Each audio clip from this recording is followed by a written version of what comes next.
तो परमेश्वर का वचन कहता है कि वो हमारे ऊपर तरस खाता है। तरस उस समय पर होता है जब किसी की बहुत ही ज़्यादा दयनीय स्थिति होती है, जब बहुत ज़्यादा इंसान तकलीफ़ों में होता है। तरस उस समय पर खाया जाता है जब सामने वाला पूरी तरह से बेजान और तड़प रहा होता है। तो उस समय पर क्या होता है, एक दया, एक तरस उसके सामने वाले के दिल में आ जाता है। यहाँ पर परमेश्वर क्या कर रहा है, यहाँ पर परमेश्वर को तरस आ रहा है किस पर, अपनी प्रजा पर। उसकी प्रजा कौन थी उसकी प्रजा, जो उसको मानते थे। और यहाँ पर हम देखते हैं जिसमें लिखा है, यहोवा ने अपनी प्रजा के लोग को उत्तर दिया, सुनो, मैं अन्न और नया दाख मधु और ताजा तेल तुम्हें देने आया हूँ, और तुम उन्हें पाकर तृप्त होंगे, और मैं भविष्य में अन्य जातियों द्वारा तुम्हारी नाम धराई ना होने दूंगा। हालेलुया। अब इस चीज को आपने ध्यान देना है। परमेश्वर पूरे बाइबल के अंदर परमेश्वर हम मनुष्य जाति से वादे करता है, और वो वादे वैसे होते हैं जो उन पर यकीन करता है उसके जीवन में वो वादे पूरे हो जाते हैं। और ये वादे ऐसे हैं जिसमें परमेश्वर, जो आज हम संसार में दुख देखते हैं, तकलीफें देखते हैं, रोना देखते हैं, परेशानियां देखते हैं, परमेश्वर उनसे हमें निकालने के लिए अपनी दया को प्रकट करता है। जानते हैं कि जब हम तकलीफों में होते हैं, परमेश्वर की दया ऑटोमेटिकली हमारे ऊपर तैयार रहती है जब हम उसे पुकारते हैं। Hallelujah, hallelujah. तो अब हमें ये देखना है कैसे पुकार सकते हैं हम परमेश्वर को, किस तरीके से हमारे पास उसे खुश करने के लिए किस चीज से हम खुश कर सकते हैं, क्या हम उसे देकर खुश कर सकते हैं। क्या हमारे पास कोई ऐसी भली वस्तु है जिसके द्वारा हम उसे खुश कर सकते हैं? क्या हम फल से खुश कर सकते हैं? क्या हम फूलों से खुश कर सकते हैं? या फिर हम किसी भी तरीके के साधनों से खुश कर सकते हैं? या फिर हम किसी भी तरीके के चीज़ों से खुश कर सकते हैं? परमेश्वर को हम किसी भी तरीके से खुश नहीं कर सकते। हालेलुया। परमेश्वर हमारे दिल को देखता है, हम अपने दिल से कैसे आते हैं। ध्यान दीजिएगा, बहुत से लोग प्रभु के पास में आते हैं और ये कहते हैं, शिकायत करते हैं। वो आते रहते हैं, लेकिन उनके मन में एक शिकायत होती है, अरे मैं प्रभु के पास में गया, मैं उसके भवन में गया, लेकिन मेरे जीवन की तकलीफ तो वैसी की वैसी है। और बहुत से लोग इस शिकायतों को करते हैं, और वो 4 जगह जब बातें करते हैं कि भाई हम तो ऐसी तकलीफ़ों में हैं, हम तो वहाँ भी गए, चर्च में भी गए, हम चर्च में भी गए, और किसी भी तरीके से हमारी तो तकलीफ़ दूर ही नहीं हुई। अगर हम बीमार हैं तो हमारी बीमारी ठीक नहीं हुई, हम तकलीफ़ों में चल रहे हैं। ध्यान दीजिएगा, क्या परमेश्वर आपको चंगा करने के लिए छोटा है? क्या परमेश्वर के पास वो सामर्थ्य नहीं है जो आपको चंगाई दे सके? हमारे पास अवसर होता है और वो परमेश्वर अवसर देता है। उसकी दया, उसकी करुणा जो हमारे ऊपर वो रखता है, वो करुणा, वो दया उस तक पहुंच गई जब वो प्रभु के पास आया। अब वो जो प्रभु के पास आ गया, अब जरूरी है कि उस चंगाई को अपने जीवन में लेना। उस चंगाई को हम कैसे अपने जीवन में ले सकते हैं? उस परमेश्वर की दया को कैसे ले सकते हैं? जो परमेश्वर यहाँ पर कह रहा है कि अपनी प्रजा पर उसने तरस खाया। परमेश्वर हम पर तरस खाता है हमारे आंसुओं को देखकर, हमारी तकलीफों को देखकर। लेकिन क्या हम परमेश्वर के सामने अपने पूरे हृदय के साथ में आते हैं? यदि एक व्यक्ति प्रार्थना भवन में आ रहा है और वो चंगाई नहीं पाता, ध्यान दीजिएगा, ना तो उसमें पास्टर की गलती निकलेगी और ना उसमें वचन की गलती निकलेगी, ना परमेश्वर की। वो मनुष्य का विश्वास कैसा है? जो परमेश्वर वाचा कर रहा है, परमेश्वर प्रॉमिस कर रहा है कि क्या लिखा हुआ है कि मैं भविष्य में क्या अन्य जातियों द्वारा तुम्हारी नाम धराई ना होने दूंगा, और तुम उन्हें पाकर तृप्त होंगे। परमेश्वर हमें तृप्त करता है, परमेश्वर हमारे ऊपर दया करता है। वो चाहता है कि हम चंगे हों, वो चाहता है हम खुशहाल जीवन पाएं, वो चाहता है हम आनंद से अपने जीवन को लेकर चले। और उसके बाद परमेश्वर का वचन कहता है, हम पढ़ेंगे 21वीं आयत से, योएल की पत्री 2 अध्याय 21वीं आयत से लेकर 22वीं आयत तक पढ़ दीजिए। हे देश, तू मत डर, तू मगन हो और आनंद कर, क्योंकि यहोवा ने बड़े बड़े काम किए हैं। हे मैदान के पशुओं, मत डरो, क्योंकि जंगल में चराई उगेगी और वृक्ष फलने लगेंगे। अंजीर का वृक्ष और दाखलता अपना अपना बल दिखाने लगेंगी। क्या कहता है परमेश्वर? हे देश, हे व्यक्ति, वो पर्टिकुलर हमारी और इशारा करता है। वचन इशारा करता है जो प्रभु के पास, उसको इंडिकेट करता है, उसको डायरेक्टली बात करता है और वो कहता है कि तू मत डर। कितनी बार बाइबल के अंदर ये शब्द आता है, मत डर। हमने अभी परसों भी वचन को पढ़ा और उसमें भी परमेश्वर का वचन आया था, मत डर। बाइबल में बार बार इन शब्दों को बताया गया, बार बार परमेश्वर कहता है तू मत डर। डर तब आता है जब हमें लगता है कि ये होगा कि नहीं होगा। डर तब आता है जब लगता है कि ये परिस्थितियां अब बदलने वाली नहीं हैं। डर तब आता है जब लगता है कि अब तो मृत्यु द्वार पर आ गई है। हालेलुया। परमेश्वर लेकिन क्या कहता है? परमेश्वर कहता है तू मत डर, तू मगन हो। और किस में रहना है? मगन रहना है, आनंद में रहना है। कैसे? आनंद कर, क्योंकि यहोवा ने बड़े बड़े काम किए हैं। कैसे भूल सकते हैं कि वो परमेश्वर बड़े बड़े कामों को करने वाला है?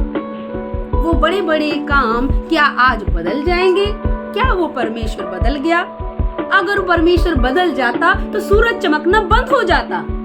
अगर परमेश्वर बदल जाता तो ये आसमान की तारे सब जमीन पर गिर जाते, वो टकरा जाते, आपस में टकरा जाते। ये धरती ना टिक पाती, क्योंकि ये हवा में टिकी हुई है। इसका कोई किसी चीज से टंगाई हुई नहीं है, हवा में टिकी हुई है। परमेश्वर जीवित है और वो हर एक कामों को संभाले हुए है। जब उसने अपने ये सब चीजों को जो हमारे लिए बनाई है, जब उन सब चीजों को उसने रखा, तो वो हमें नहीं संभालेगा? हमारे लिए वो सारी फैसिलिटी उसने दी है, तो क्या वो हमारी रक्षा नहीं करेगा? हालेलुया। हमारी रक्षा वो परमेश्वर करता है, इसलिए तो कहता है तू मत डर। इसलिए तो वो कहता है तू मत डर। और लिखा है कि मैदान के पशुओं मत डरो, क्योंकि जंगल में चराई उगेगी और वृक्ष फलने लगेंगे। अंजीर का वृक्ष दाखलता अपना अपना बल दिखाने लगेगी। अब ये क्या चीज कह रहा है परमेश्वर? जानते हैं, वचन कहता है सब चीजें मिलकर भलाई को करती है। जब परमेश्वर हमारे पक्ष में होता है तो वो सब चीजें फलने लगती हैं। हर एक काम फलने लगेंगे, हर एक चीजें काम बनते चले जाएंगे, रुकेंगे नहीं। परमेश्वर दिखाता है कि तुम्हारे हर एक कामों को मैं फलवंत करता हूँ। ये काम जो परमेश्वर करता आया है वो आज भी करने के योग्य है।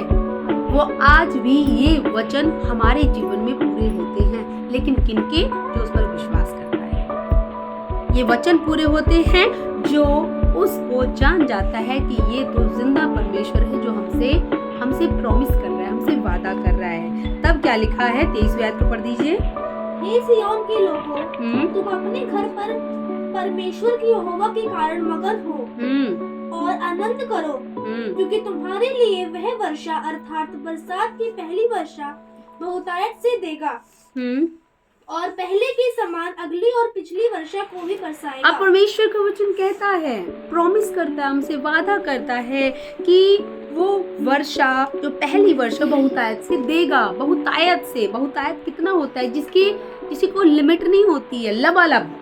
जैसे एक पानी को भर देते ना ग्लास में, बाहर निकलने लगता है, ओवरफ्लो करने लगता है, वैसे ही परमेश्वर का वचन कहता है कि वो क्या होगा, हमारे हर एक कामों को बहुतायत से भर देगा। वो अगर यहाँ पर बहुतायत दिखाई दी है, बरसात की पहली वर्षा बहुतायत से देगा। कैसी? हमारे जीवन में जो आशीषें हैं प्रभु उनको बहुतायत से देगा। हालेलुया। परमेश्वर चाहता है हम सब लोग उस बहुतायत में चले, क्योंकि यहाँ पर प्रभु ने कहा कि बहुतायत से देगा।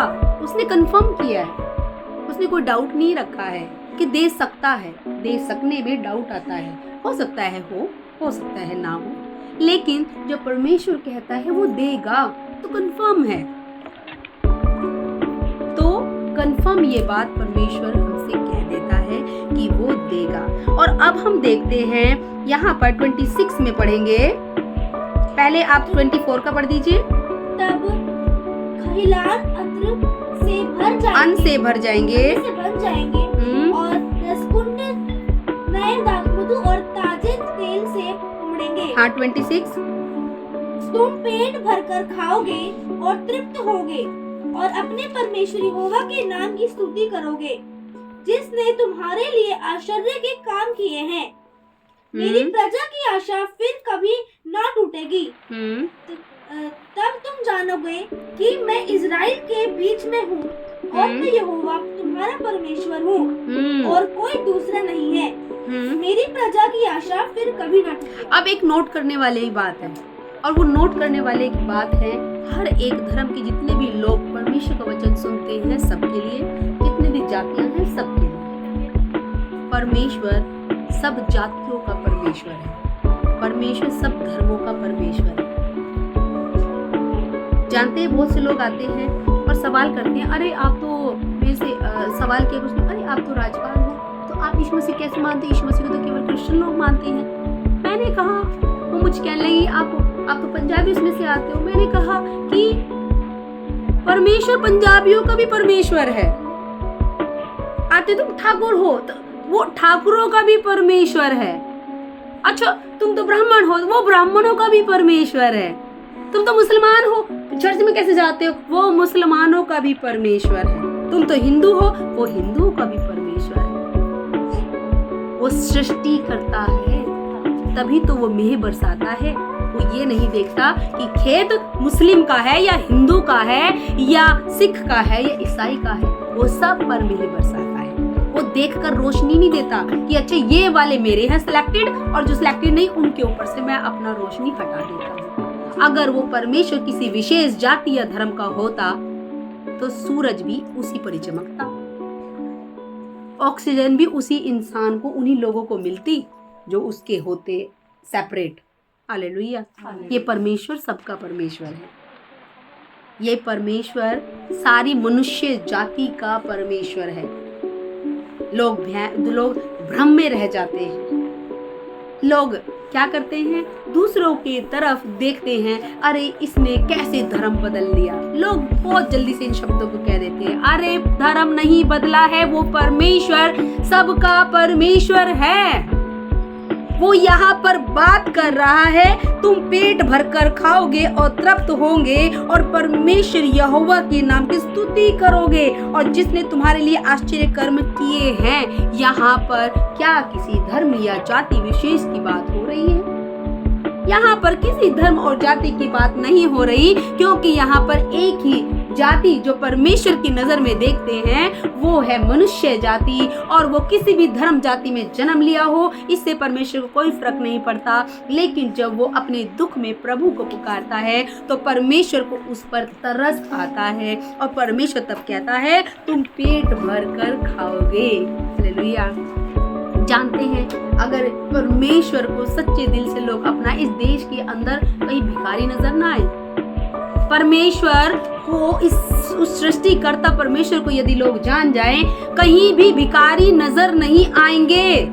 क्यों नहीं आएंगे? भिखारी बैठकर दूसरों से आस लगाते हैं कि कोई हमें खाने को देगा।